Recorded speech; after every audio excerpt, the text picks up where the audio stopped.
W5 at 35. Canada's longest-running news magazine celebrates 35 years of journalistic excellence. Once again, Tom Clark. He had one chance to save his life, and his only weapon, music.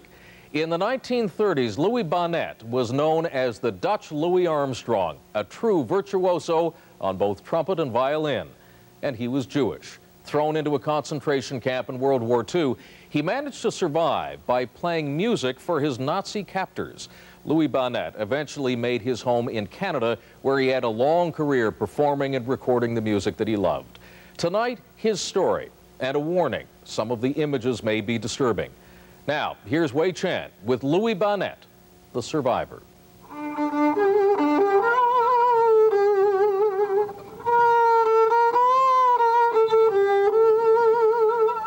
This is a story about the power of music, that even in hell, music can save your life.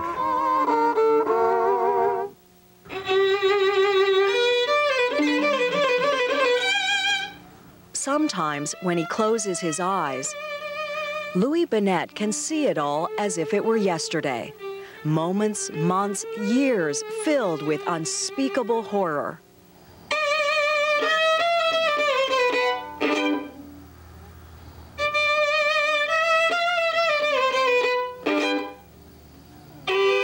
But also a life filled with absolute joy. And through it all, there was always music.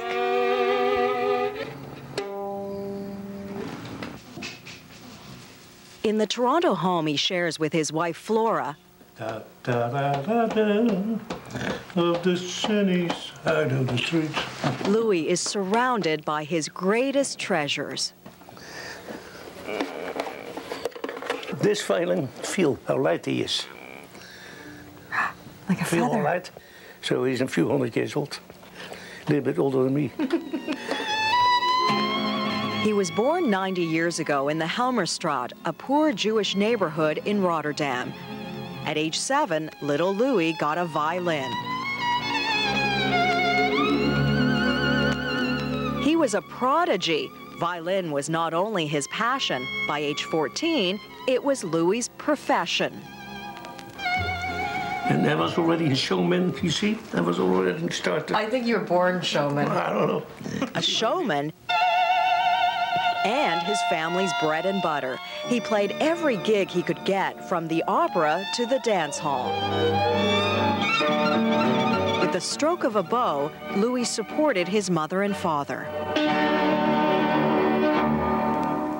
It saved his life from poverty as a child. He was born. New York writer Ken Schuldman is writing a Hollywood screenplay based on Louis Bannet's life. Somebody once told him that there were more violin players in Holland than tulips. So he said, well, I got to find another instrument. And what an instrument! The trumpet heralded a new career for Louis. In Holland, jazz was all the rage. Louis was a popular band leader, but not quite as famous as another Louis, Louis Armstrong. He had a special style. There are much more better trumpet players than him. But there's only one Armstrong. Ever the hustler, Louis Bannet composed a plan to imitate his idol. I was thinking, I can make more money. I imitate Louis Armstrong. So somebody made for me a mask over my head. Only my eyes I can see, and for my mouthpiece, that's all. And I took his song. Da da da da da da da da da. Rap da da do do da. Hello, hello. Wonderful. The people love it. From Berlin to Brussels, Louis Bannet's band was the toast of the town. One night in 1934, Louis was playing the Shore nightclub in Rotterdam. Louis Armstrong was performing at the concert hall down the street. Suddenly, there was a knock at the door. The door opens, Armstrong in. My God, you have no idea. You have no idea. The people were crazy, I went crazy. I played for him, and I finished. He said, listen, you are the Dutch Louis Armstrong and the American Louis Armstrong. That's a good story, eh? I tell you, great story. It was a wonderful time, but in a few short years, Louis's life would change forever.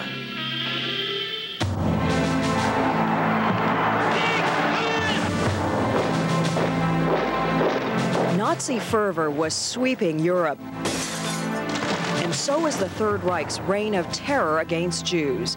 But Holland had no history of anti-Semitism. Then we hear what happened in Germany. So, never happened here. But what did happen could not have been more horrifying. Germany invaded Holland in 1940.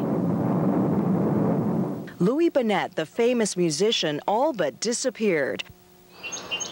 With false identity papers, he went into hiding in the Dutch countryside. No one in the small town knew you were the famous Louis Bannet? No, nobody knows me.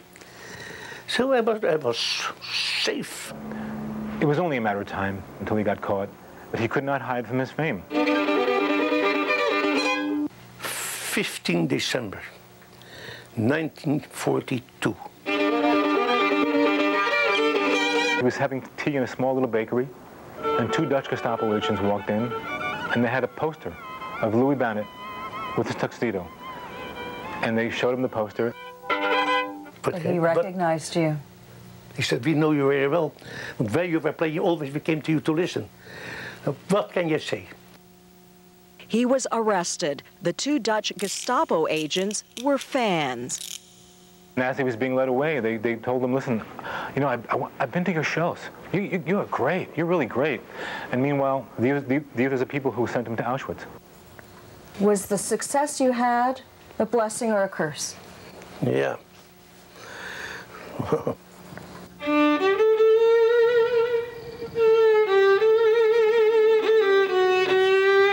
He was taken to the deportation center at Westerbork and put on a train bound for Birkenau, the death camp next to Auschwitz. From the moment you go in the train, you are in hell. 24 hours. In my feeling, it was 24 years. We arrived in Auschwitz in the morning.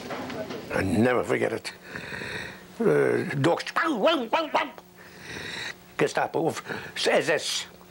Arouse, arouse, out there, come out, fast, fast. They came out. Very many people are already dead, all the people, babies. So they took 20 people out. 18 men and 2 women.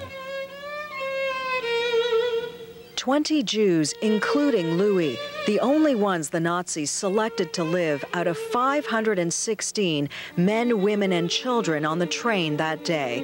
The other 496 were sent straight to the gas chambers.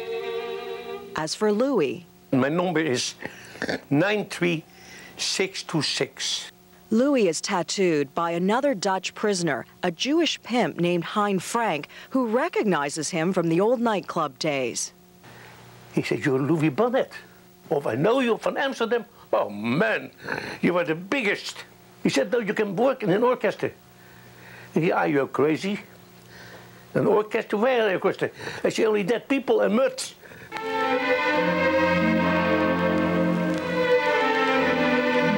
And there is also music. The Birkenau Orchestra is one of at least a dozen at several concentration camps. Louis and 2 other musicians follow Hein Frank to a room full of instruments. They're about to audition for their lives. Screenwriter Ken Schultman. All 3 of these men had been standing out for the last 14 or so hours in the January Polish winter, freezing. They're taken to this room, and sitting on a couch is this capo, who is the person in charge of the work details in the concentration camps. His name was Kopka. The biggest anti-Semite you ever saw in your life. He orders the trombone player to play. He was frozen. The man can play. He's taken away, never to be seen again. In the meantime, and that is a miracle, what I tell you, there was a small stove laying there. Yeah? And I was near the stove. Louis begins to warm his hands, his frozen, bleeding lips, as the orchestra leader calls for the next musician. Hey, what do you play? He said, saxophone. A type saxophone. Same story. Never saw him again. Mom. In this bizarre audition for survival, there's only one man left, Louis. So Louis takes the trumpet and he tries to play. The first time, nothing comes out. He's still frozen. He rubs his lips over and over again, keeps rubbing. Tries again, nothing happens. Finally, Hein Frank looks into his eyes and says, Louis. He said, Louis, you play for your life. When we return, playing the odds. I know I never come out of here. But maybe. How optimism and raw talent kept Louis alive. When CTV's W5 continues. In just a moment. Without music, I am finished. Wei Chen with the biggest performance of Louis' life.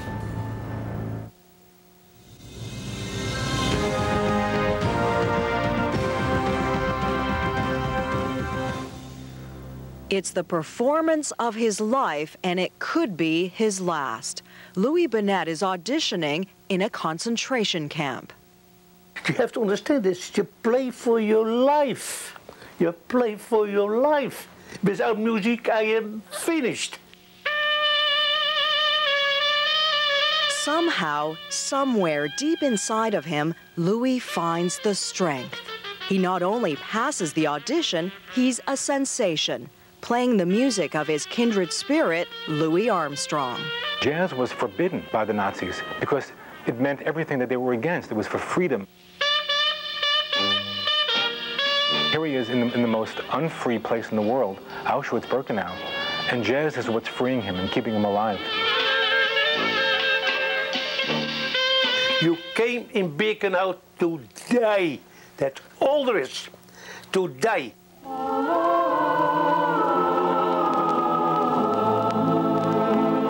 Birkenau, home of the crematorium, where the average survival rate is 6 weeks. If at any time Louis can't blow that horn, Bang. They kill you. Louis Bannet becomes the unrivaled star of the 50-member Birkenau Orchestra, a star who empties latrines when he's not playing, who breathes in ashes from the ovens, a star who is starving. You see, the only thing what counts in Birkenau was a piece of bread. For Louis, music was the food of life. Every time he lifted his horn to his lips, it meant he might be given something to eat. But why on earth would the Nazis want orchestras in the first place? The Germans are very music-minded. They love music. But there were much more sinister reasons. You march in time, you walk a little faster. For the Nazis, it was a way to keep order.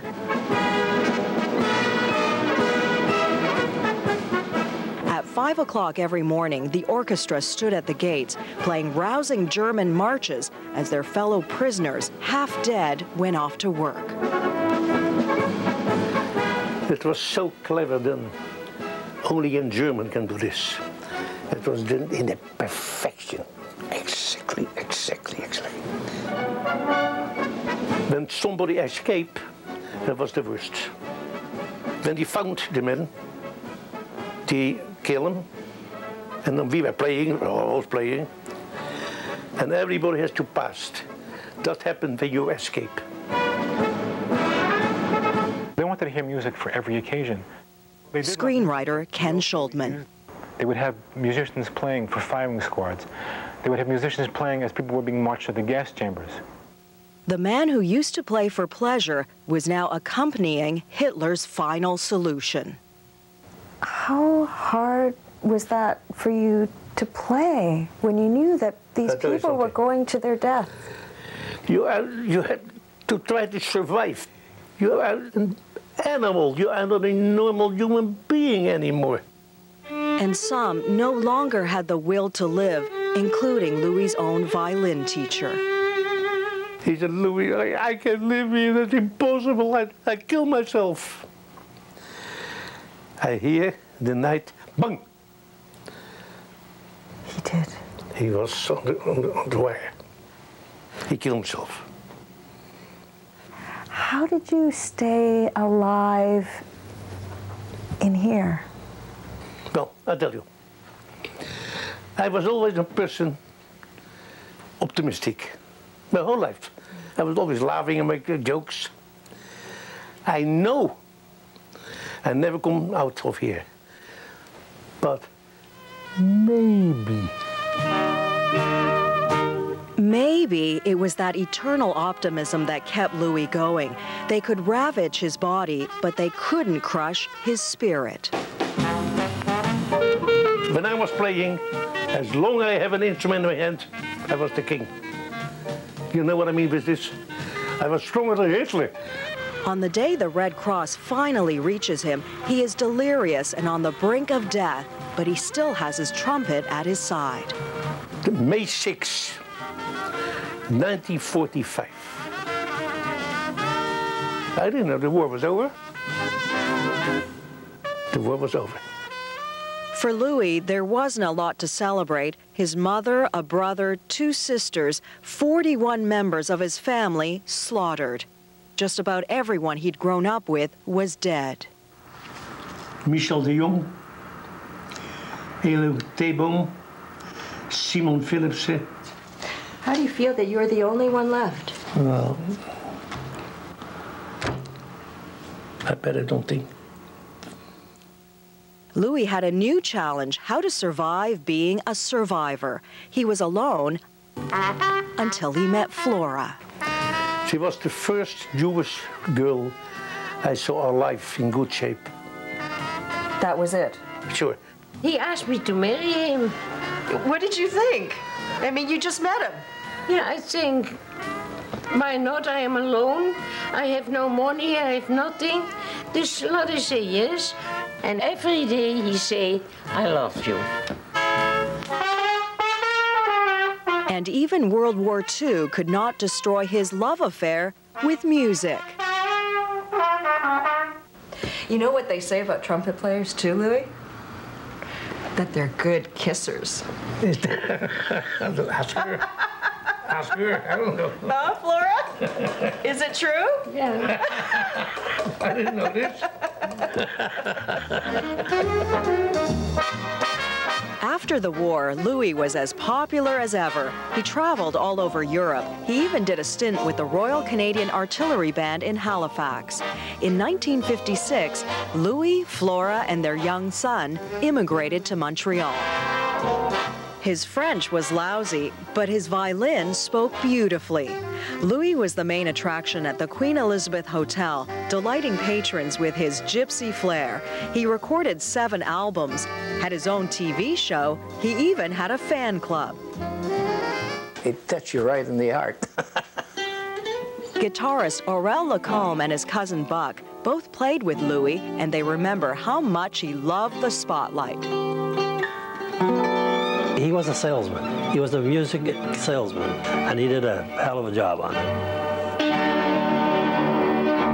I often asked him about his experiences in Auschwitz, and he'd rather not talk about them.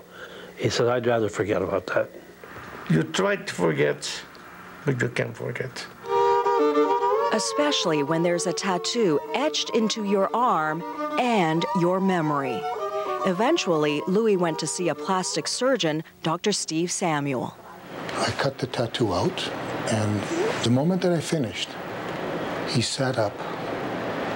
And even to this moment, I get choked up about it because he collapsed around my neck and started to cry. And so did I. And part of history went away. But one part of his history will stay forever. Just across the river from the Statue of Liberty in New York City is the Museum of Jewish Heritage. Inside, past the prison garb, the photos, lies Louis Bannet's lifesaver, his wartime trumpet. The music that he played in Auschwitz. Louis was featured in this commercial for the museum, along with Meryl Streep. What happened was... The ad's creators were so moved by the story, they wrote a screenplay they're now trying to sell to Hollywood. He was able to survive all this because he played this simple instrument called the trumpet. It has to give you hope.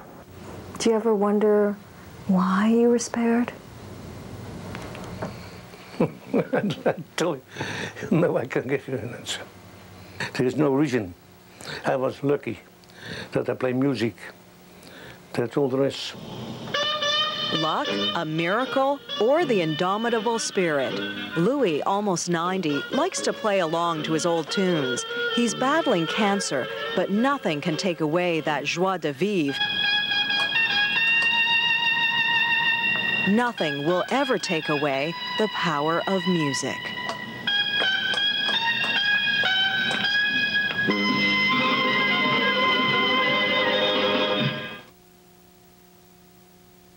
And we'll be right back. Well, that's our program for tonight. Remember, you can learn more about our stories. You can even watch them again on the internet at ctvnews.com. So on behalf of all of us here at W5, thanks for being with us tonight. I'm Tom Clark. Good night.